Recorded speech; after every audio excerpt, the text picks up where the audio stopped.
Hello rayon, welcome back. आज हम बात करेंगे डेवऑप्स के रोड मैप के बारे में।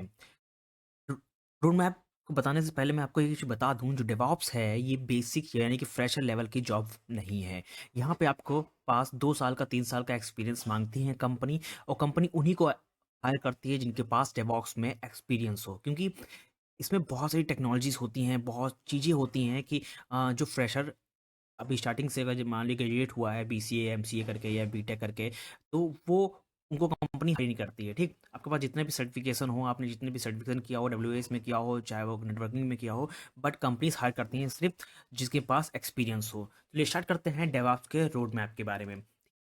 देखिए, जो डेवऑप्स वर्ड है वो 2 वर्ड से बना हुआ है, यानी कि एक तो डेव और दूसरा ओप्स। यानी कि डेव का मतलब होता है डेवलपमेंट फेज, ठीक, वो ओप्स का मतलब होता है ऑपरेशनल फेज। यानी कि यहाँ पे डेवलपमेंट फेज में यहाँ पे जो एप्लीकेशन को बिल्ड किया जाता है, और बिल्ड करने के बाद जब डिप्लॉय हो जाता है, उस ऑपरेशन को देखने के लिए यहाँ पे ऑपरेशनल टीम होती है। यानी कि 2 टीम आपस में काम करती हैं, एक तो डेव टीम, एक उप टीम यानी कि ऑपरेशनल टीम। इन्हीं 2 टीम को मिला के बनता है क्या? डेवऑप्स, ठीक, यानी कि डेवऑप्स इंजीनियर। जब भी हमारी एप्लीकेशन डेवलप हो जाती है, ठीक, जब वो हम लोग उसको डिप्लॉय कर देते हैं, जब भी उसमें कुछ चेंजेस करने होते हैं और नेटवर्क में देखना होता है, तो वो कौन सी टीम करती है? वो ऑपरेशनल टीम करती है। ठीक, तो इन्हीं दोनों टीम को, डेव और उप्स को मिला के बना है डेवऑप्स इंजीनियर। ठीक, देखिए, और ये तो जो वर्क करता है ये एक ही पाइपलाइन करता है। अगर जिसको ज़्यादातर एक्सपीरियंस होता है डेवलपमेंट फेज में, जो डेवलप करती है, ठीक, तो ये कंपनी में इजीली होता है। जब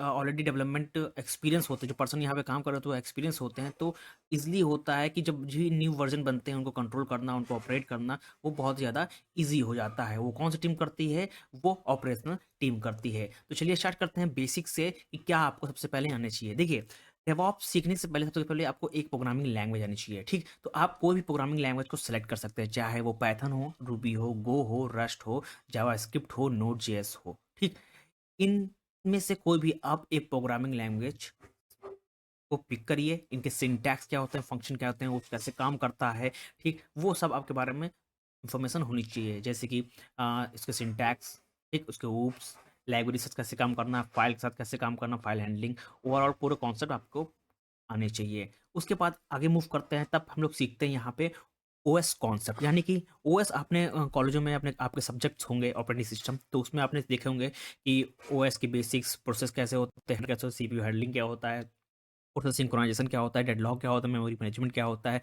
डिस्क मैनेजमेंट क्या होता है, डिशेड्यूलिंग क्या है, ये आपको आना चाहिए। उसके बाद इसी में आ जाता है वर्चुअलाइजेशन, एप्लीकेशन का वर्चुअलाइजेशन, नेटवर्क का वर्चुअलाइजेशन, डेस्कटॉप का वर्चुअलाइजेशन, स्टोरेज का वर्चुअलाइजेशन, सर्वर का डेटा का वर्चुअलाइजेशन, ये आपको आना चाहिए। ठीक, देन आता है नेटवर्क प्रोटोकॉल। अब नेटवर्क प्रोटोकॉल में क्या क्या आपको आना चाहिए, जहाँ पे H T T P, H T P P, T C P I P, F T P S, F T P, D N S, S M T P, S S L, T S L और S S S port forwarding आपको आना चाहिए, क्योंकि यहाँ पे आपके पास strong knowledge होनी चाहिए, तभी आप डेवऑप्स इंजीनियर बन पाएंगे। ठीक, ये तो पॉइंट नंबर 2 था कि आपको सबसे पहले प्रोग्रामिंग एक कोई पिक करिए। उसके बाद ओएस के जो कॉन्सेप्ट, ऑपरेटिंग सिस्टम के जो कॉन्सेप्ट हैं, वो आपको आने चाहिए, और साथ ही साथ आपको वर्चुअलाइजेशन और नेटवर्किंग प्रोटोकॉल के जो नेटवर्क्स हैं, जो प्रोटोकॉल्स हैं, वो आपके पास आपको अच्छे से आने चाहिए। ठीक, नाउ देन आता है लिनक्स। ठीक, लिनक्स में आपको सबसे पहले इसके जो बेस कमांड होते हैं, वो पुल रिक्वेस्ट क्या होता है, ब्रांचिंग क्या होता है, मर्जिंग क्या होता है, ठीक, वो आपके पास आना चाहिए कमांड लाइन। ठीक,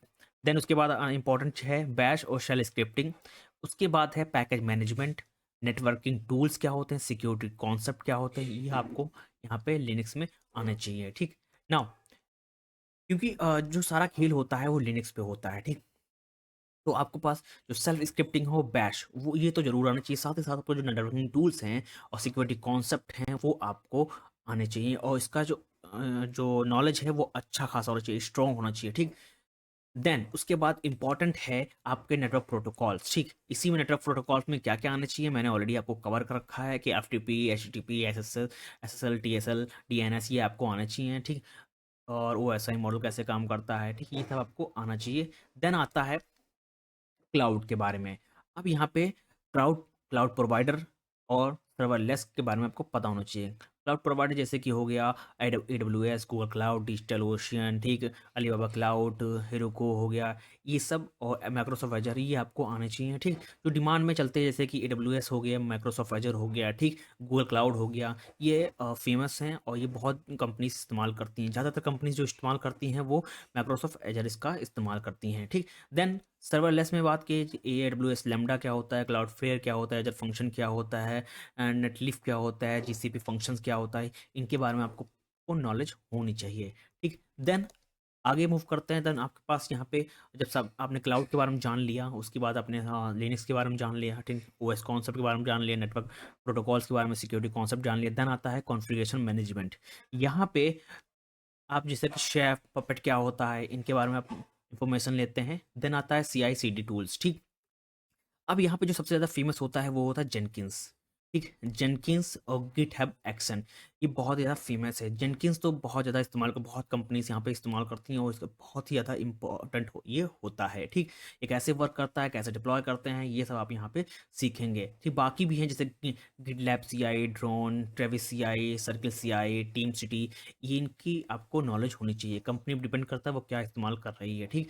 देन उसके बाद प्रोविजनिंग के बारे में, जहाँ AWS CDK, क्लाउड फॉर्मेशन, पुपली या टेराफॉर्म आपको पता होना चाहिए क्या होता है, ये कैसे काम करता है। देन आता है लास्ट में यहाँ पे इंफ्रास्ट्रक्चर मॉनिटरिंग, ठीक। उसके बाद सिक्योरिटी मैनेजमेंट, और जैसे कि इसमें सबसे ज़्यादा फेमस है डेटा डॉग्स, यहाँ पे फेमस है। उसके बाद यहाँ पे जैसे कि क्लाउड समेत और नेक्सस, आर्टिफैक्ट्री, ठीक, और ये सीक्रेट मैनेजमेंट में यहाँ पे क्लाउड स्पेसिफिक टूल्स पता होना चाहिए, ठीक।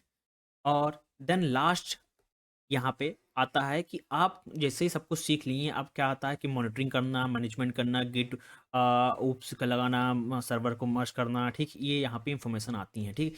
यहाँ पे आप सीखते हैं AWS ECS डॉकर के बारे में, जो कि फेमस है, डॉकर, कुबंतु, AWS, ठीक, इनके बारे में इंफॉर्मेशन लेते हैं, जो कि कम अंदर आता है कंटेनर ऑस्ट्राइजेशन के। उसके बाद आता है एप्लीकेशन मॉनिटरिंग के, जहाँ पे आप डेटा डॉग, मैंने कहा डेटा डॉग बहुत फेमस है। उसके बाद आता है कि ओपन, ये भी बहुत फेमस है, आप इनके बारे में इंफॉर्मेशन लेते हैं। देन आता है आर्टिफैक्ट मैनेजमेंट, जहाँ पे गिट ऊप्स की सर्वर मेस के बारे में पढ़ते हैं, जो कि ये इन्वॉल्व हैं। कंसोल के बारे में, लिंक्ड के बारे में, इनरी के बारे में। उसके बाद लास्ट टॉपिक होता है क्लाउड डिज़ाइन मैन पैटर्न, ठीक। यहाँ पे आप सीखते हैं अवेलेबिलिटी के बारे में, डेटा मैनेजमेंट के बारे में, डिज़ाइन एंड इम्प्लीमेंटेशन के बारे में, और मैनेज एंड मॉनिटरिंग के बारे में। ये लास्ट स्टेप होता है। अगर ये आप सब सीख लेते हैं तो आप क्या बन जाते हैं, डेवऑप्स इंजीनियर, ठीक। नाउ मैंने अभी ऑलरेडी कहा है कि डेवऑप्स में 2 टीम होती हैं, जहाँ पे डेवलपमेंट अलग होता है, ऑपरेशन टीम अलग करती है। जब भी जो प्रोजेक्ट होता है वो डेवलप होने के बाद डिप्लॉय हो जाता है, तो उसको कौन मैनेज करता है, ऑपरेशनल टीम मैनेज करती है, ठीक। कैसे वर्क करेगी, कैसे सर्वर पे काम करेगा, नेटवर्क पे काम करता है, ठीक। देखिए ज़्यादातर जो जो डेवऑप्स में होता है वो मैनुअली काम नहीं होता है, ठीक। तो जब डिप्लॉय हो जाता है, जब भी मान लीजिए हमारा कोई एप्लीकेशन है, ABC एप्लीकेशन है, ये जब भी डिप्लॉय हो जाता है, तो ये कौन मैनेज करता है, ये ऑपरेशन टीम मैनेज करती है। उसके बाद इसी जो प्रोजेक्ट ABC के है, इसके सिर्फ वर्जन निकलते हैं, ABC वर्जन 1.0 या 1.1, 1.2, ये वर्जन ही डिप्लॉय होते रहते हैं, ठीक। और यही दोनों टीम को हम लोग बोलते हैं डेवऑप्स। जब मिलकर काम करते हैं तो बोलते हैं डेवऑप्स इंजीनियर, ठीक। तो यहाँ पे सबसे पहले मैंने अभी बताया कि आपको प्रोग्रामिंग लैंग्वेज एक पिक करनी होगी, उसके बाद आपको कॉन्सेप्ट याद करना होगा, OS के, ऑपरेटिंग सिस्टम के कैसे वर्क करता है, देन लिनक्स के, देन क्लाउड के बारे में आपको पता होनी चाहिए इन्फॉर्मेशन, देन उसकी टेक्नोलॉजी, फिर ये जैसे कि उसके बाद डॉकर, कुबंतु, AWS कैसे वर्क करता है, ठीक। उसके बाद नेटवर्क सिक्योरिटी टूल्स कैसे वर्क करते हैं, फिर जो और क्लाउड प्रोवाइडर के बारे में AWS आपको आना चाहिए, digital ocean, Google cloud, Microsoft Azure आपको आना चाहिए। देन गिट के कॉन्सेप्ट, मैंने अभी बताया, जो गिट के कॉन्सेप्ट हैं बहुत ज़्यादा इंपॉर्टेंट हैं, और साथ ही साथ यहाँ पे बैश और सेल स्क्रिप्टिंग भी आपको आनी चाहिए, ठीक। एक इम्पॉर्टेंट है यहाँ पे एडिटर के बारे में, ठीक। कौन सा एडिटर इस्तेमाल करते हैं, विम एडिटर बहुत ज़्यादा पॉपुलर है डेवऑप्स इंजीनियर के बीच में, इसका इस्तेमाल करते हैं। तो आपको इसको चलाना आना चाहिए कि कैसे ये वर्क करता है, कैसे इसका इस्तेमाल हम लोग करेंगे, ठीक। ये ओवरऑल रोड मैप था जो आप 2025 में अगर डेवऑप्स इंजीनियरिंग बनना चाहते हैं तो आप इसको फॉलो कर सकते हैं। Thank you everyone.